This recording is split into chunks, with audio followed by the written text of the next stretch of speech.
మోకాళ్ళ మార్పిడి ఆపరేషన్ చేసిన తర్వాత పేషెంట్స్ రెగ్యులర్గా చేసే మిస్టేక్స్ ఏంటి? నేను మీ doctor Harish Kattamudi, consultant robotic knee replacement surgeon, Srikara hospitals, Vijayawada. మోకాళ్ళ మార్పిడి ఆపరేషన్స్ తర్వాత పేషెంట్స్ చాలామంది తెలియక కింద కూర్చుంటారండి.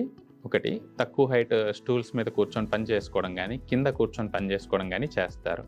సో కంప్లీట్గా అది అవాయిడ్ చేయడం బెటర్. ఎందుకంటే మనం ఎంత హై ఎండ్ మెటీరియల్ వేసినా కానీ మనం ఫోల్డింగ్ చేసినప్పుడు ప్రెషర్ అనేది డెఫినెట్గా ఆ ఇంప్లాంట్స్ మీద పడుతుంది. సో దానివల్ల లోపల వేసిన ఇంప్లాంట్స్ లైఫ్ టైం అనేది తగ్గిపోయే ఛాన్సెస్ ఉంటాయి. మనం లోపల ఇంప్లాంట్ మధ్యలో ప్లాస్టిక్ మెటీరియల్ పెడతామండి, ఇన్సర్ట్ అనేది పెడతాము, హై అండ్ పాలిఎథిలిన్ పెడతాము.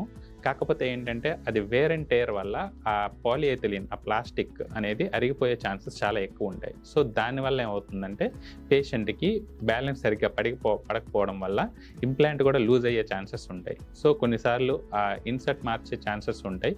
ఇది ఇంప్లాంట్ లూజ్ అయిందంటే కనుక కంప్లీట్గా ఇంప్లాంట్ తీసేసి మళ్ళీ రీప్లేస్మెంట్ చేయాల్సిన నెసెసిటీ కూడా రావచ్చు. సో డెఫినెట్గా పేషెంట్స్ తక్కువ హైట్ స్టూల్స్ మీద, పీటల మీద కూర్చోవడం కానీ, కింద కూర్చోవడం కానీ అవాయిడ్ చేయాలి. ఇంకొకటి ఏంటంటే స్టెప్స్ ఎక్కి దిగడం.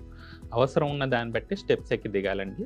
ఆ స్టెప్స్ ఎక్కువ ఎక్కి దిగడం వల్ల కూడా ఎక్కువ బరువు పడి తొందరగా మనం లోపల వేసిన ఇంప్లాంట్ లైఫ్ అనేది తగ్గే ఛాన్సెస్ ఉంటాయి.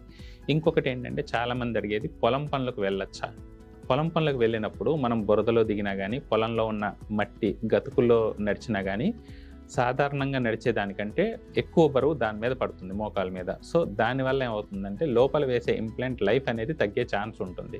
సో పొలాలకి వెళ్ళొచ్చు, కానీ గట్టు మీద ఉండే చూసుకోవాలి. పొలంలోకి అనేది దిగకుండా జస్ట్ మనం పొలంలో గట్టు మీద ఉండి మేనేజ్ చేసుకోవడం వల్ల మనం లోపల వేసిన దాని లైఫ్ పెంచే ఛాన్సెస్ ఉంటాయి.